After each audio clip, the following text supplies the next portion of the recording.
Boris Zilberman is the director of Congressional Relations and a Russian analyst for the Foundation for Defense of Democracies. He joins us now from Washington. Mr. Zilberman, we talked a moment ago, rather, Secretary of State John Kerry spoke a moment ago of further consequences. What are those further consequences possibly going to be? Some of the consequences for the Russians could be more sanctions. There's quite a bit that could be done to strengthen existing sanctions as well as new sanctions. And of course, there's the option to train and arm the Ukrainian military. Overall, how would you characterize Secretary Kerry's words today? I think they're measured. They're looking at the situation over the weekend of the killing of a leading political opposition leader in Boris Nemtsov. But I think they're looking at the facts on the ground in eastern Ukraine and not seeing enough change yet to really warrant any sort of warming of relations. And there are still troubling signs around the key city of Mariupol, where there still continues to be a military buildup. So do you believe that Russian President Putin will heed this latest caution from Secretary Kerry?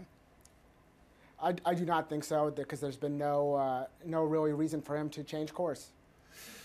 I want to get to the death of Boris Nemtsov. It underlined just how dangerous it is even for a prominent Russian to speak out against President Putin. How much more dangerous, in your view, is it for the ordinary Russian citizen?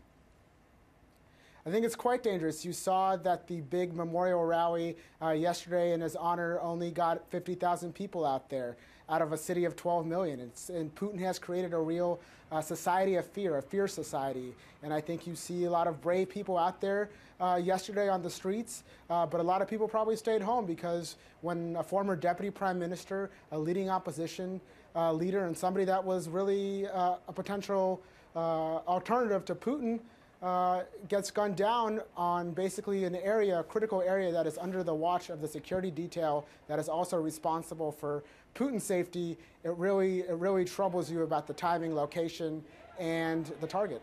Nemtsov was said to be working on a report into Russia's involvement in Ukraine. Do you think, in light of Nemtsov's death, we're going to learn what his report would have contained?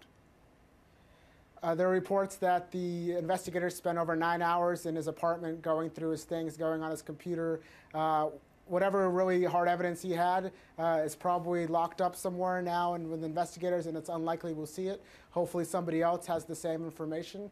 I assume so, but again, I think the propaganda out of the Kremlin is going to be strong, and you already see them trying to mud the waters of what happened, and I'm sure they'll do the same on anything that comes about from the important work he was doing. Boris Zilberman, Director of Congressional Relations, a Russian analyst for the Foundation for Defense of Democracies. Mr. Zilberman, thanks for speaking with us. Thanks, Brad.